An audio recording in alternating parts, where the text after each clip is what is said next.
Bonjour. Alors aujourd'hui, je vais vous montrer ce qu'on peut faire avec une scan cut et ce qu'on ne peut pas faire. Déjà, sur votre machine, sur la scan cut, on ne peut pas mettre des images sur une clé USB et demander à la machine de les découper. Ça ne fonctionne pas comme ça. Vous êtes obligé de passer par le logiciel Canva Workspace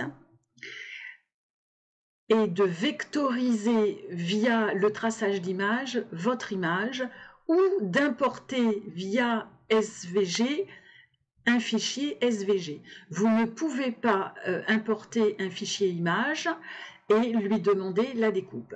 Par exemple, si je mets mon fichier image, voilà, ça c'est un fichier image, hein, vous voyez que l'extension c'est JPG. C'est exactement pareil pour les fichiers JPEG, PNG, etc. Hein, donc voilà, ça c'est un fichier image. Donc je l'ouvre dans Canva, dans Canva, et vous voyez qu'on ne peut rien faire ici. On ne peut pas faire de découpe, on ne peut pas faire de traçage, on ne peut rien faire. Et dans les couches, il vous met bien que c'est une image. La seule chose que vous pouvez faire, c'est éventuellement ne plus la voir. Voilà, c'est la seule chose que vous pouvez faire. Si vous voulez découper cette image ou tracer cette image, il vous faudra passer par le traçage d'image de Canva Workspace, hein, de sélectionner votre image et de lui demander de faire de le transférer en fichier vectorisé, hein, vous voyez. Et tout ce qui est en bleu fluo, il est vectorisé et là on pourra à partir de ce moment-là, faire un traçage, faire un découpage et l'envoyer à la scan cut. Hein. Donc il m'a remis mon image, donc du coup on va la supprimer, on va supprimer les deux images. Et vous voyez bien que cette forme-là, maintenant, on a nos petits logos qui sont apparus ici, on peut remplir l'image. Hein. Ici, on peut la découper ou on peut la tracer. Hein. Voilà, on a la forme, ici on a le traçage, et ici, on a la découpe. Voilà. Hein, on ne peut pas envoyer directement un fichier via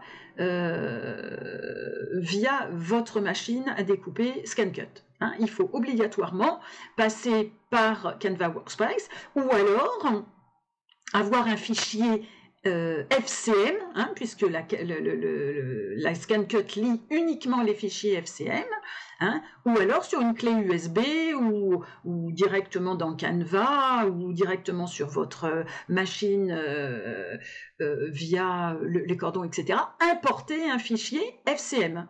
Hein, mais voilà, c'est le fichier FCM, c'est le seul fichier que la ScanCut sait lire. Si vous voulez un autre fichier, il faudra automatiquement le vectoriser, soit le vectoriser via Canva Workspace, le vectoriser via Inkscape, ou avoir un fichier qui est déjà vectorisé en SGV. Hein, les fichiers vectorisés, c'est SGV. Hein. Donc, si on veut récupérer un fichier SGV, hein, on clique sur SGV. Je vais aller dans mes designs. Ici, par exemple, là, voilà, hop. Ici, on a un fichier SGV. Voilà. Qu'on peut découper, hein, vous voyez, il le met, hein, on peut découper, on peut changer les couleurs. Hein, voilà. Hop, je vais vous l'agrandir un petit peu pour qu'on le voie. Voilà, hein, on peut changer les couleurs, par exemple. Hein, on peut... voilà, hein, on a la fonction couper, mais on a aussi la fonction tracer. Hein, il peut aussi vous le tracer. Voilà, hein, ça c'est un fichier SGV.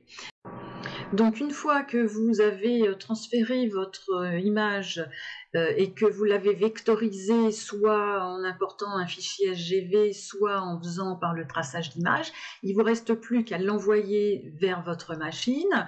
Hein, c'est exporter, transférer le fichier FCM. Hein, donc, soit on l'exporte sur une clé USB ou sur votre ordinateur, soit on le transfère via le Wi-Fi, soit on l'envoie via le câble USB qui est attaché d'un côté à votre ordinateur et de l'autre côté à la ScanCut. Voilà, j'espère que cette vidéo a été très claire et que vous avez bien compris maintenant la différence qu'il y a entre les fichiers images et les fichiers vectorisés. Moi, je vous souhaite une bonne journée et je vous dis à bientôt.